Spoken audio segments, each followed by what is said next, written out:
ಎಲ್ಲರಿಗೂ ನಮಸ್ಕಾರ. Welcome back to my YouTube channel Bharathi Paramesh blogs. ಈಗಂತೂ ತುಂಬ ಶೆಕೆ, ತುಂಬ ಬಿಸಿಲು, ಮನೆಯೊಳಗಿರೋಕ್ಕೆ ಆಗಲ್ಲ. ಯಾವಾಗಲಾದರೂ ಏನಾದರೂ ಕೂಲಾಗಿ ಕುಡಿಬೇಕು ಅಂತ ಅನ್ಸತ್ತಲ್ವ ಎಲ್ಲರಿಗೂ. ನಾವೇನು ಮಾಡ್ತೀವಿ, ಇಮಿಡಿಯೇಟಾಗಿ ಅಂಗಡಿಗೆ ಓಡ್ತೀವಿ. ಪೆಪ್ಸಿ, ಕೋಕೋ ಕೋಲಾ, ಮಾಝಾ ಈ ಥರ ಫ್ಲೇವರ್ಡ್ ಡ್ರಿಂಕ್ಸ್ನ ತಂದು ನಾವು ಕುಡಿತೀವಿ. ಅದರಲ್ಲಿ ಶುಗರ್ ಕಂಟೆಂಟ್ ತುಂಬ ಜಾಸ್ತಿ ಇರುತ್ತೆ, ಕಾರ್ಬನ್ ಡೈಆಕ್ಸೈಡ್ ಜಾಸ್ತಿ ಇರುತ್ತೆ. ಇದರಿಂದ ನಮಗೆ ಹೆಲ್ತಿಗೆ ಡಿಸಡ್ವಾಂಟೇಜಸ್ಸೇ ಜಾಸ್ತಿ ಅಲ್ವಾ. ಇದೆಲ್ಲ ಕುಡಿಯೋದ್ರಿಂದ ನಮಗೇನಾಗುತ್ತೆ, ತೂಕ ಜಾಸ್ತಿ ಆಗುತ್ತೆ. ಆಮೇಲೆ ಹಲ್ಲಂತೂ ಹಾಳಾಗ್ಬಿಡುತ್ತೆ. ಮತ್ತು ಮೈಕೈ ನೋವು ಬರುತ್ತೆ, ತಲೆನೋವು ಬರುತ್ತೆ. ಇಷ್ಟೆಲ್ಲ ಡಿಸಡ್ವಾಂಟೇಜ್ ಇರೋದ್ರಿಂದ ಅದನ್ನು ಯಾಕೆ ಕುಡಿಬೇಕು ಅಲ್ವಾ. ನಾವು ಮನೆಯಲ್ಲೇ ಈ ಥರದ ಡ್ರಿಂಕ್ಸ್ನ ಮಾಡ್ಕೊಂಡು ನಾವು ಯಾಕೆ ಕುಡಿಯೋಕ್ಕಾಗಲ್ಲ? ಎಲ್ಲರೂ ಮಾಡ್ತೀರಾ, ನಾನು ಮಾಡ್ತೀನಿ. ಅದಕ್ಕೋಸ್ಕರ ಈ ಬಿಸಿಲಿಗೆ ಹೊಂದುವಂಥ ಒಂದು ತಂಪು ಪಾನೀಯನ ನಾನು ನಿಮ್ಗೆ ಮಾಡೋದಂತ ಕಲಿಸ್ಕೊಡ್ತೀನಿ. ಇದೇನು ತುಂಬ ಕಷ್ಟ ಅಲ್ಲ, ಕಡಿಮೆ ಇಂಗ್ರೀಡಿಯೆಂಟ್ಸ್ನ ಯೂಸ್ ಮಾಡಿ ಮಾಡುವಂಥ ಡ್ರಿಂಕ್ಸ್ ಇದು. ನೀವು ಕೂಡ ಮಾಡ್ತೀರಾ, ಆದರೆ ಅದಕ್ಕೆ ನಾನು ಒಂದು ಸ್ಪೆಷಲ್ ಇಂಗ್ರೀಡಿಯೆಂಟ್ನ ಆ್ಯಡ್ ಮಾಡ್ತೀನಿ.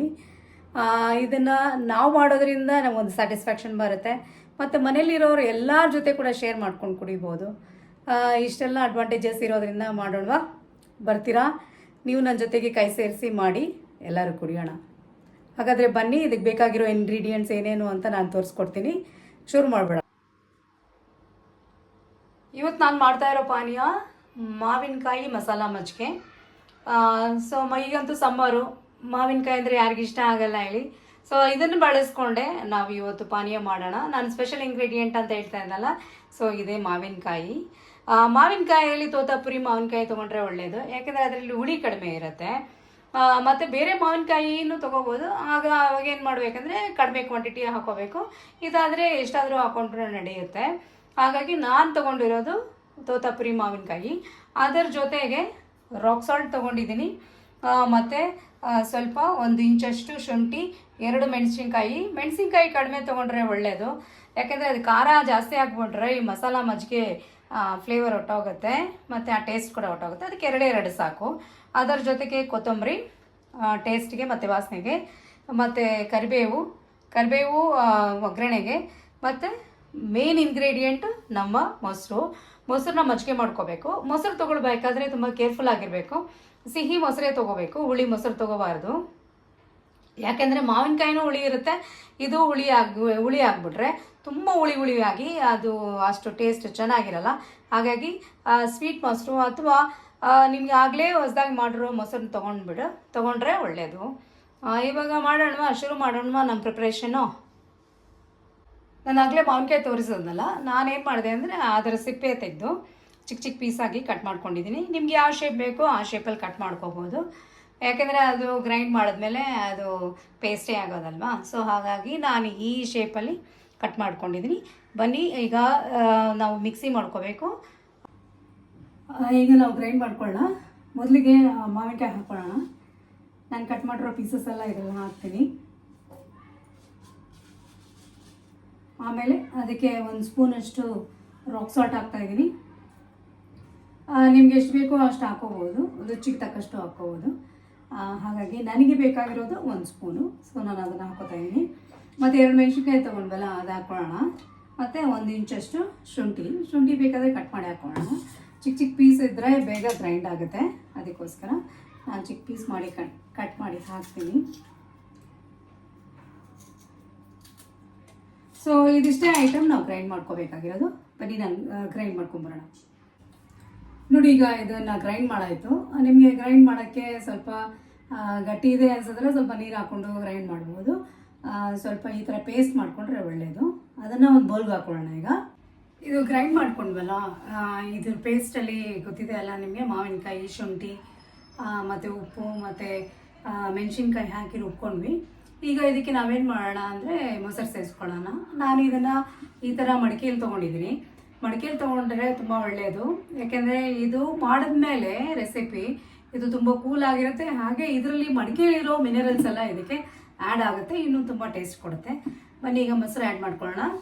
ಇದಕ್ಕೆ ನಿಮಗೆ ಮೊಸರು ಎಷ್ಟು ಬೇಕೋ ಅಷ್ಟು ಆ್ಯಡ್ ಮಾಡ್ಕೊಳ್ಳಿ. ನಮ್ಮ ಮನೇಲಿ 4 ಜನ ಇದ್ದೀವಿ, 4 ಜನಕ್ಕೆ ಆಗುವಷ್ಟು ಮೊಸರನ್ನ ಆ್ಯಡ್ ಮಾಡ್ಕೋತಾ ಇದ್ದೀನಿ. ಇದು ಆ್ಯಡ್ ಮಾಡ್ಕೊಂಡ್ಮೇಲೆ ನೀವು ಬೇಕಾದರೆ ನೀರು ಕೂಡ ಆ್ಯಡ್ ಮಾಡ್ಕೋಬೋದು. ನಾನು ಸ್ವಲ್ಪ ನೀರು ಹಾಕ್ಕೋತೀನಿ.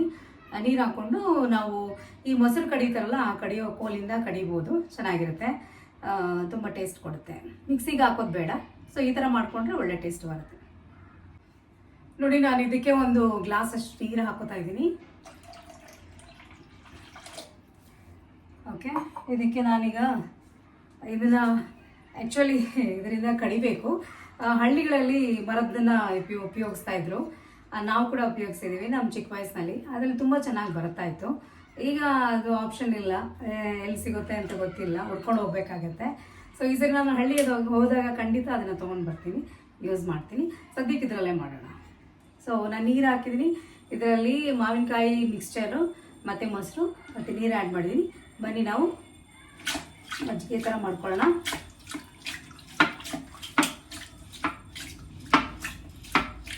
ಈ ಥರ ಮಾಡ್ಕೊಳ್ಳಿ, ಅದು ಫುಲ್ಲು ಮಿಕ್ಸ್ ಆಗಬೇಕು ಅಲ್ಲಿವರೆಗೆ ಈ ಥರ ಮಾಡ್ಕೊಳ್ಳಿ.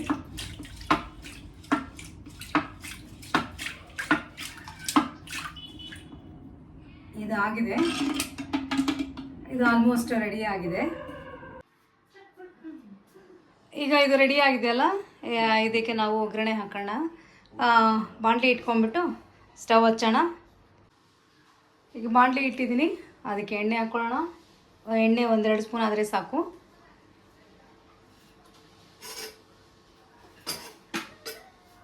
ಸೊ ನಾನು 1-2 ಸ್ಪೂನ್ ಹಾಕ್ಕೋತೀನಿ.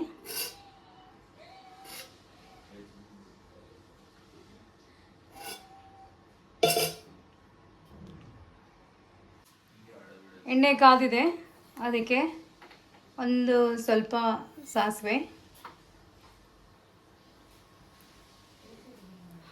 ಆಮೇಲೆ ಒಂದು ಸ್ವಲ್ಪ ಜೀರಿಗೆ ಹಾಕ್ಕೊಳ್ಳೋಣ. ಅದು ಚಟಪಟ ಅನ್ನಲಿ. ಅದು ಅಂದಿದ್ದೆ.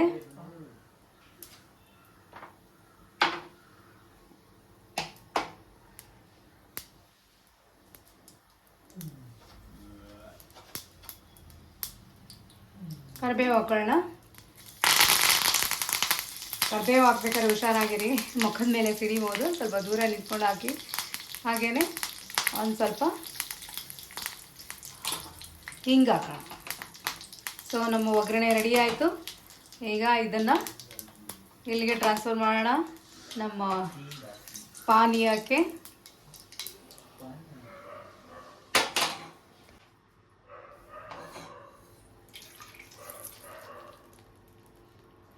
ಸೊ ಒಗ್ಗರಣೆ ಹಾಕಾಯಿತು, ಚೆನ್ನಾಗಿ ಕಲಸೋಣ.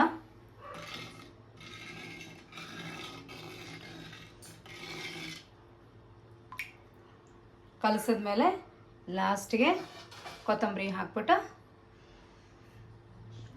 ಕೊತ್ತಂಬರಿ ಹಾಕಿದ್ರೆ ಮುಗೀತು.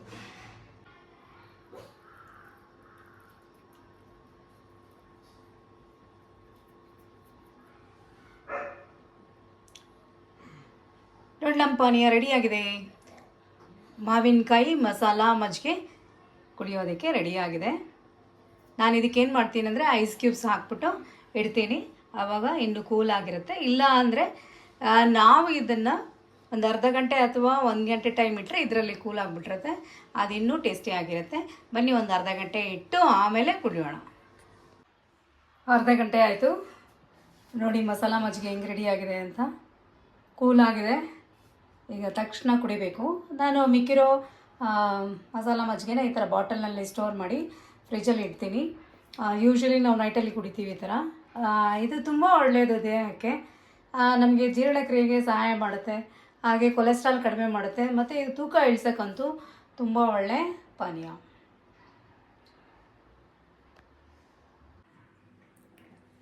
ಇನ್ನೇನು ಮಸಾಲ ಮಜ್ಜಿಗೆ ರೆಡಿ ಆಯ್ತಲ್ಲ, ಟೇಸ್ಟ್ ಮಾಡೋಣ ಬನ್ನಿ.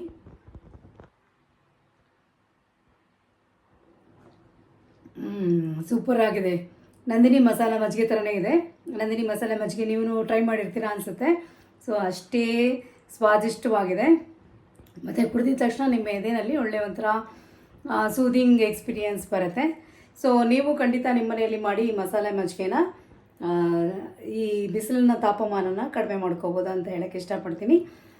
ನಾನು ಮಾಡಿದ ಈ ರೆಸಿಪಿ ನಿಮಗೆ ಇಷ್ಟ ಆಗಿದೆ ಅನಿಸುತ್ತೆ. ಇಷ್ಟ ಆಗಿದರೆ ಲೈಕ್ ಮಾಡಿ, ಶೇರ್ ಮಾಡಿ, ಸಬ್ಸ್ಕ್ರೈಬ್ ಮಾಡಿ.